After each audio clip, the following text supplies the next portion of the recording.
Today on the Failing Up podcast, we have Matt Sargent, a successful real estate agent. He discusses his journey to success and the lessons he's learned along the way. Matt shares how he transitioned from being part of a big team to running his own smaller, more efficient team, focusing on quality over quantity. He also emphasizes the importance of work-life balance and setting clear expectations with clients to ensure both professional success and personal fulfillment. Let's jump in. All right, guys, welcome to another episode of the Failing Up podcast, Humble Lessons in Life and Business. Joined today by some amazing folks. Bethany Voice, my co-host, welcome. Hello. I'm so excited to be here. How many times are we going to say hello? I keep Hello. wanting to rewrite our intro a little bit. Yeah, But well, nobody else. We're not telling anybody else that we're doing all these. So just act like it's no. this, I mean, it's a new even day, just all right? the podcasts in general, I look back, I'm like, I need to start listening to what I say every time. Maybe change it We're up a going little to get you bit. some intro music. Is that what you want? Yeah, I need like catchphrase maybe or something Oh, like there that. you go. Right? Yeah, you need like a slogan. A slogan. I like do that. I've that. always wanted one. Or jingle. I'll write it. All right, I'll come cartoon. Okay. All right. So we'll get there. All right. And Matt Sargent, welcome, buddy. Yep. Thank How you are for you, having me. back. Yeah, Good. Matt is an amazing agent here in the Middle Tennessee area that I've learned a lot from. I've also tried to teach you some stuff along the way, and so hopefully you've picked up something worthwhile.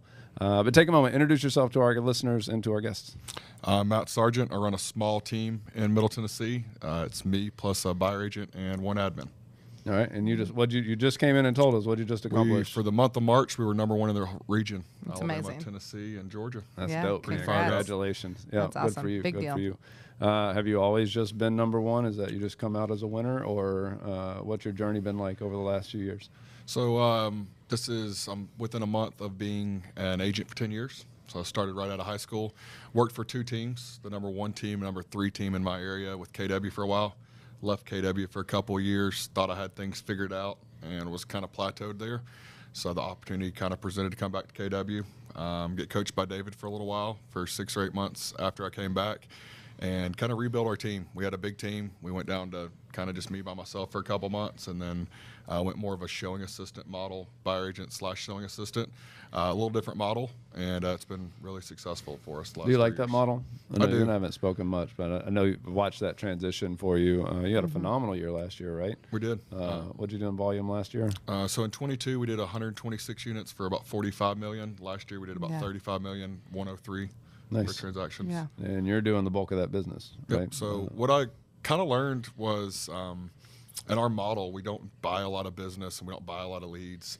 So I'm generating a lot of the business. And I got frustrated handing leads off to buyer agents that would either drop the ball or when they did close it, they were expecting 50-50. And I had 2 or 3 agents that I'm trying to feed at any given time. And at one point we had 5. And when I looked back, they weren't bringing in but maybe 1 transaction a year. And if that was going to be the results, then why not have one buyer agent that makes a little bit less, but they get a ton of transactions? So Brooklyn knows on my team, she's going to touch 40 transactions a year. She's going to get paid a little less, but she gets paid a lot more consistently. She's not sharing that business with somebody else. It also lets me kind of have a crutch to not being as working on leadership skills. And right now we're just focused on selling, and at some point later we will look at growing the team when there's different opportunities there. Well, and the question even becomes, is that necessary? I mean, it's one of the great things about KW, and you and I have had the chance to sit around and kind of chit-chat around P&Ls and, a lot of these mega teams out there that maybe have great volume or have great stats, but maybe we would probably argue the majority of them not making income-wise or profit-wise as a business what you are making. And so a wake-up call for me was, spoke on with Dusty on stage about Bold. Guy that spoke after me did 400 more units than we did. I thought I did something at 126, and he's talking about doing 526 units. I see him grabbing a drink later on. I'm like, man, tell me about your business. He's like, it's not that impressive. I was like, why? And he's like, you made more money than I did. I was like, really? And we got to compare numbers, and we profited more than he did. And I'm just like, I don't really want the headache of 400 more transactions. Well, and I think that's wise of you, right? And I would say for a lot of our listeners, right, especially if you're an agent or thinking about building a team, there is no one right way, right? I think you really have to lean into, is it time? Is it money? Is it a combination? Are you more about developing people? Are you more about developing yourself? Where are you at on this moment in life? Because like you, Matt, I mean, my first 10 years was very much focused on me and my sales ability and my skill. And honestly, that's what gave me the resources later on to kind of create the team and to be more patient and to recognize like developing leaders and humans especially for me, it became right as my children got older, right? Just being able to be more present with them. And we know in real estate we can get torn in a lot of directions. You and I have also spoken a lot around in production, out of production. So I applaud you for having the wherewithal to stop and think about what's best for Matt, right? Yeah. What's best for your business. And you see it in your people, right? Like Brooklyn works hard. She's a great compliment for you. As you have people coming and going, and you have now, I feel like, built this foundation that you can build on versus before trying to build everything and the foundation maybe wasn't as solid. But you're pretty clear on who you want to be. And again, kudos to you, because I get to see a lot of companies' P&Ls, and you run a very lean, a very efficient business. Where have you seen, so in talking about failure, right, the podcast here, tell us about some of those lessons. Number one, what does failure mean to you? How do you recognize it? What do you think of when you think of failure? I think the biggest thing of failure is when somebody leaves your team. I think that's the most, I don't necessarily see it in numbers. We can look back and say, hey, we could have made more phone calls, or we should have tracked our numbers better this year or that year. It's hard just to predict failure off of income and sales because there's so many things going on. I think I'd be shocked to look at the numbers of how many teams, even in the KW ecosystem, the top 10% of teams within KW, how many of their numbers actually increased year over year. Last year was a tough year. So for me, last year, it was just keeping the people. That was a big one. After I joined KW, I read Extreme Ownership. So one thing I vowed is every time I hire somebody or every time someone leaves my team, I read Extreme Ownership of what I should have done differently. And that's helped me a lot. Yeah. Unfortunately, our team leader doesn't love it at the office, but, I'm going to bring 2 or 3 in at one point. We're going to lose 2 or 3 a couple months later. Yeah. We had a lot of trouble with retention, and some of it's our expectations. We weren't going to lower the standards, and I think that was frustrating for people. But I also had to learn, and I'm still learning, that I've got to coach people to where they are. They're not going to be a Matt. They're not going to be a David or a Bethany for that matter. So we have to have different expectations for others. I think another one that probably the biggest failure that I was fighting about 2 years ago is my coach asked me if I had work-life balance, and I was like, yeah, I do. Well, he messaged my wife on Facebook and was like, hey, quick question. I'm Matt's coach. Does he have work-life balance? And I get home, she's like, your coach messaged me. I'm like, great, because I answered that question. I'm fine, man. Don't worry about that. And her response was, I'm always there. I'm purposeful of being at home, but I'm not always present. So we've been really intentional the last 2 years of, starting next weekend, I don't work but 4 days a week. I'm going to be at the lake every weekend, Friday, Saturday, Sunday, hanging out with my kids. It's our time just to sit on the boat together. There's some sacrifice Monday through Thursday. I might not be there when they go to bed, but they know for a fact all day Friday, Saturday, and Sunday they get my undivided attention. So I think that's a big win for me, is really structuring the business around being able just to go and not have to be there 3 days a week. Yeah, and I think that's neat to be able to do it. I think that's really ultimately why most people are building teams or looking for leverage, is to be able to eventually get to that quality of life. You see weekends kind of being the first thing, right? As agents, we can work 24/7, right? We can work 7 days a week a lot of times because there is this belief of like this endless pursuit of more, right? Because in real estate, there is endless opportunity. So if you do more work, you're going to get more. And sometimes you do see it show up in the work-life balance. So good for you. Are you doing that mostly through the showing assistant model? Pretty much. And the biggest thing is setting expectations. So I have a conversation with our clients on the front end. Hey, once we've signed a listing agreement, hey, expectations. I'm available at all times. Even on the weekends, I'm going to respond to a text message in a reasonable time. You might not get a phone call back. It's easier to text on the weekends, so we're not hitting and missing each other.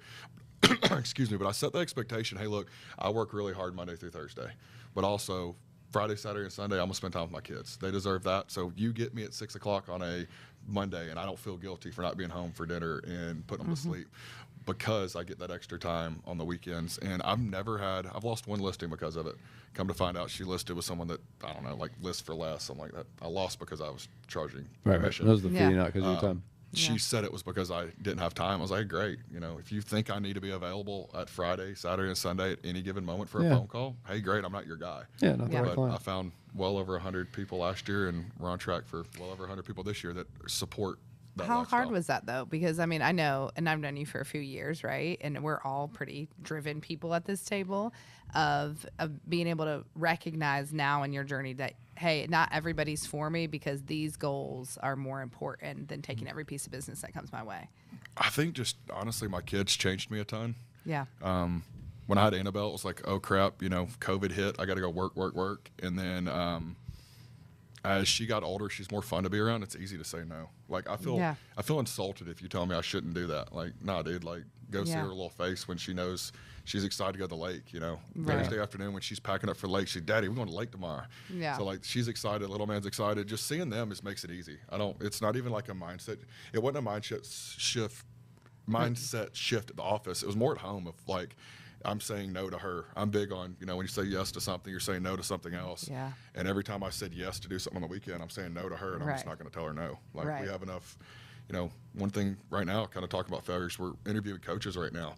And I had a good conversation with a MAPS coach about, I was telling him I'm kind of content right now. And I'm getting a lot of pressure, a little bit from David, definitely from Roger, my old MAPS coach of, hey, let's grow. Like if you're content, you're going backwards. And he said something that really stuck with me. There's a difference between being content and being fulfilled. And right now I'm fulfilled. Money doesn't really, the amount of money I'm making, as long as we continue to make that, I don't really have a desire to spend anymore. You know, we probably could spend it in different places, invest a little bit better. You know, if you know me, I like my toys. But, it's not about the money anymore. It's like if I'm exchanging for $100,000 or $200,000, how much time am I exchanging that could be at home? Yeah, And I think it's a valuable lesson in that. We see a lot of people with that endless pursuit of more and this need. There's this sweet spot you get to in our industry of you can land there, right, and hit that fulfillment. You do have to. One of the things like leaders, it's our job to simplify. And I think sometimes we complicate so much in the fact of like, if you just create a plan, a business plan, and you know how many transactions you want to close in a year, and when you hit that goal, you accept that, right? When we see people hit goals and they're like, oh, I got to do more because there's still more days in the month, they get burnt out and they kind of fizzle and they change industries and things like that. So good for you for kind of recognizing that. I always do push you to the fact that fulfilled today, because our mind will move the goalpost, will not be fulfillment 5 years from now. And so if you just rest, not to say what you're doing is wrong, but always want you to have white space on your calendar where you're focused on just that you're thinking through the process of in 5 years, is this still where I want to be, or is there, and you're just moving some of the pieces now, right? Playing chess, not checkers, in terms of that trajectory. So kudos for you. Don't let Roger take every Friday off with you. I now see where this is coming from. Right.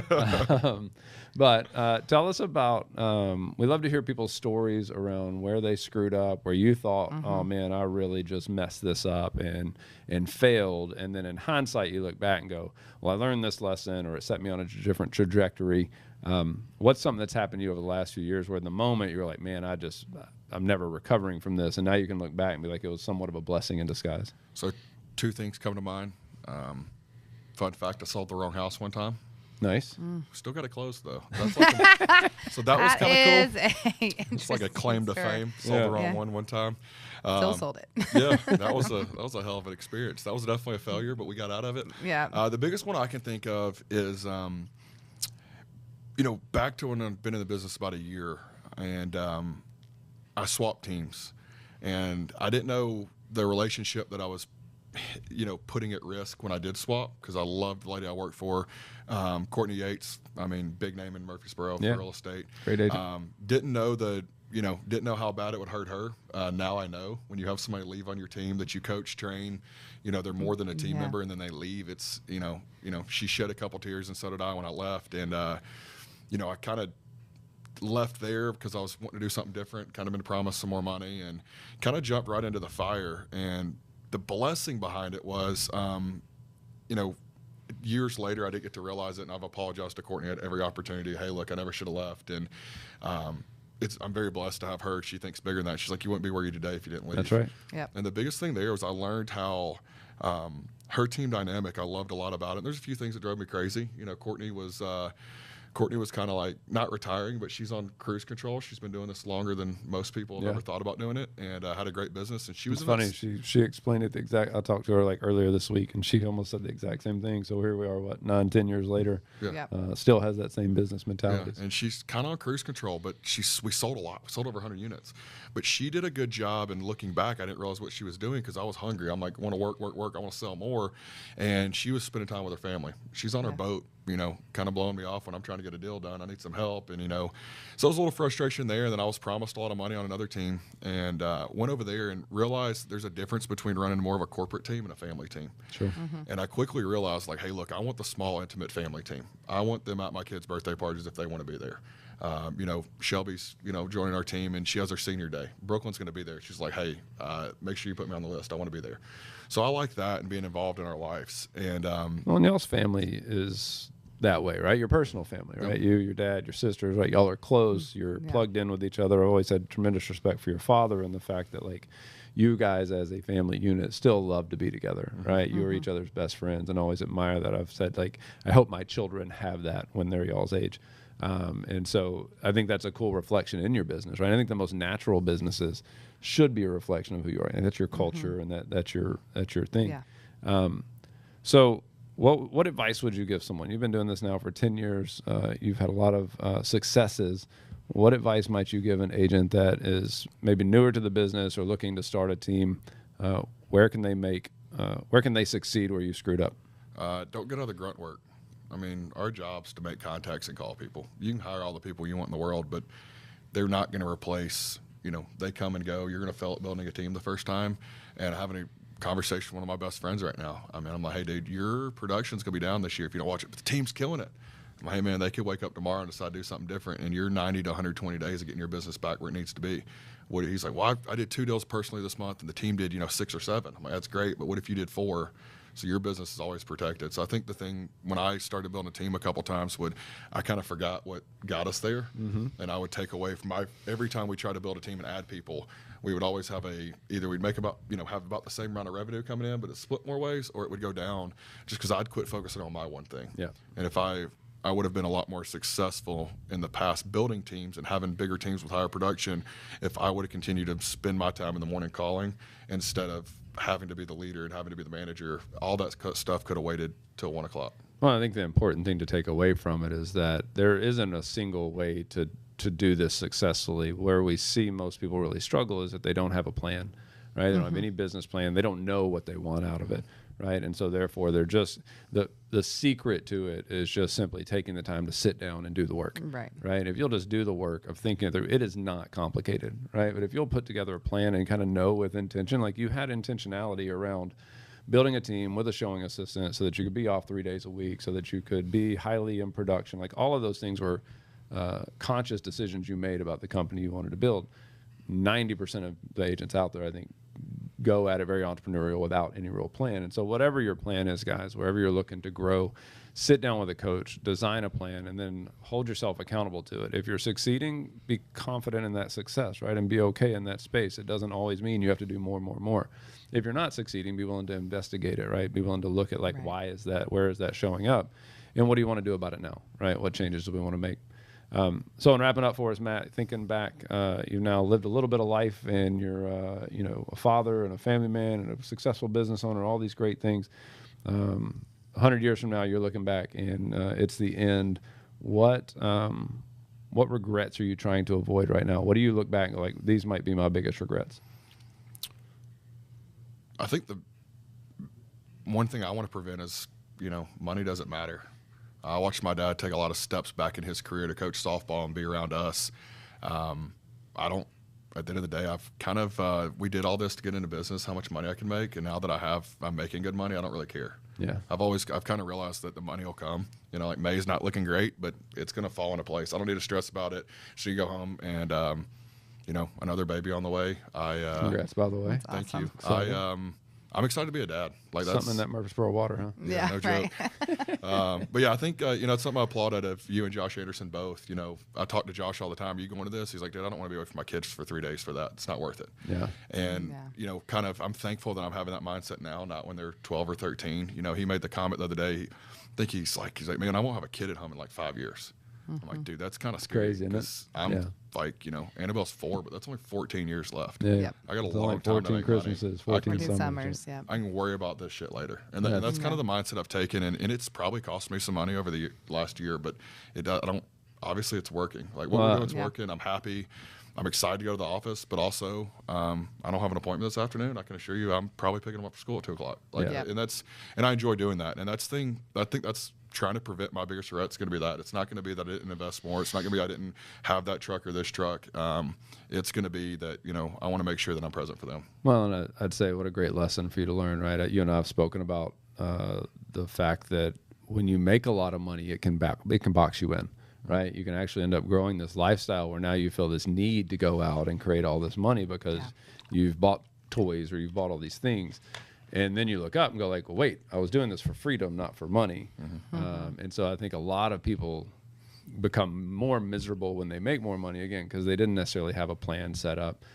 So kudos to you for, again, for just having the wherewithal. I think at your age, I don't tell you very often that you're smart, but you are pretty wise when it comes to making those decisions. Bethany, what else? What else are we not asking Matt that we want to dig into before we wrap up here today? I mean, we've had some young people on this podcast, younger than us, David, but I know, right? I think sometimes, you got in so early, right out of high school. Someone wants to they want to do what you did, but in less time, right? Young people out there, gritty, hungry. How do they go do it while keeping the priorities straight? I think realizing you got to do your time. I watch way too many people. I feel like there should be a requirement to build a team. If you're going to go somewhere else, I get it. But there should be a requirement. Having a team, a lot of people do it just to say they have it and don't do it for leverage, or they do it because they don't want to do the work anymore. And I think the thing is, do your time. You do the work. And that's one thing I'm thankful for. Like no matter what, everybody can quit on me tomorrow in the office, and it's just me sitting there, and I know that, hey, look, I can figure it out. So it's just doing the work and not relying, in a bad way, not relying on others in the beginning. Because if you start getting too dependent, you hire the right people. Next thing you know, you're just having to find somebody else to hire to keep your lifestyle up. Yeah. And I see that a lot with teams. But I think it's just do the work. Do the calls, build the foundation, kind of like David was talking about. I think that's the biggest thing and not necessarily try to do it quicker. Sure. I think there's some beauty in the process, and you respect it a lot more. Looking back 10 years, like I'm not fired up that we were #1 in the region because we did it this month, but it's all the work that I put in and the vision I've had since I was in high school. Meeting with the KW team leader once a week while I was in high school, coming into this, like that's goals we set 10 years ago, and now we're there. And I was going to say, to that point, right, we're all in this environment. We're really collaborative, right? You can talk to David and call me, and you have KW team leaders, and not everyone has that environment. And so if you're looking for that environment, we'd love to be that stopgap, maybe in leadership and in humble lessons and how we got it all wrong. So you can visit us at www.level8platform.com and connect with myself or David or any of our CEOs. And we'd love to be that community for you that encourages you to do exactly what Matt's doing right now. Awesome, brother. Thanks for your time today, man. Awesome. Thank y'all.